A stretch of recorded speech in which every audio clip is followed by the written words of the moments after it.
So hello guys, ഇന്നൊരു special video ആണ്. വേറെ ഒന്നല്ല, ഞങ്ങൾ പഠിച്ച കോളേജിലേക്ക് ഒന്നും കൂടെ പോകാം സർട്ടിഫിക്കറ്റൊക്കെ വാങ്ങാൻ. അങ്ങനെ ഞങ്ങൾ റൂമിൽ എല്ലാവരും കൂടെ ഇറങ്ങി. രാവിലെ ഇറങ്ങിക്കൊണ്ട് തന്നെ നല്ല വെയിലുണ്ടായി. Bad, already ടാനാണ്. അങ്ങനെ 2 മണിക്കൂറിന് ശേഷം നമ്മൾ കോളേജ് എത്തിയപ്പോൾ തന്നെ നമ്മുടെ ജൂനിയേഴ്സിനെ കണ്ട് കുറച്ച് നേരം സംസാരിച്ച് അവരെ ക്ലാസ്സിലോട്ട് പോയി. 2 മണിക്കൂർ പോയി വന്നപ്പോൾ തന്നെ ടാൻ അടിച്ച്. നമ്മൾ ആദ്യം ചെന്നപ്പോൾ തന്നെ ആ TCയുടെ റിക്വസ്റ്റ് ലെറ്ററും കാര്യവും കൊടുത്തു. പിന്നെ അതിൻ്റെ പുറകെ നടക്കാൻ വയ്യായിരുന്നു. അപ്പോൾ തന്നെ അതേ നമ്മുടെ ബാക്കി മച്ചാന്മാരും വന്ന് അങ്ങനെ അവന്മാരും കൊടുത്ത് 2 മണിക്കൂർ വന്നപ്പോൾ നമുക്ക് TC കിട്ടി.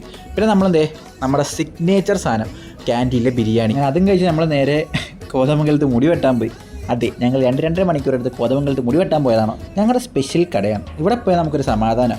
ഞങ്ങൾ 6 പേര് പോയി 6 പേര് മുടി വെട്ടി. അവർക്കും ലാഭം, നമുക്കും ലാഭം. അതെല്ലാം കഴിഞ്ഞ് നേരെ നമ്മളെ പിന്നെയും കോളേജിലേക്ക്. ജൂനിയേഴ്സൊക്കെ വന്നാലേ എല്ലാവരും ഒന്ന് കാണണമല്ലോ. അങ്ങനെ കുറച്ച് നേരം അവിടെ നിന്ന് കുറച്ച് നേരം 2 ഫോട്ടോസൊക്കെ എടുത്ത് പഴയൊരു വൈബ് ആസ്വദിച്ച് എന്തൊരു സന്തോഷമായിരുന്നു അവിടെ നിന്ന് അത്രയും നേരം അലമ്പാ കാണിച്ചപ്പോൾ. അങ്ങനെ അവിടുത്തെ പരിപാടിയെല്ലാം കഴിഞ്ഞ് നമ്മൾ നേരെ വീട്ടിലേക്ക്. അപ്പോൾ അത്രയൊക്കെ തന്നെ ഉള്ളൂ. ഓക്കെ.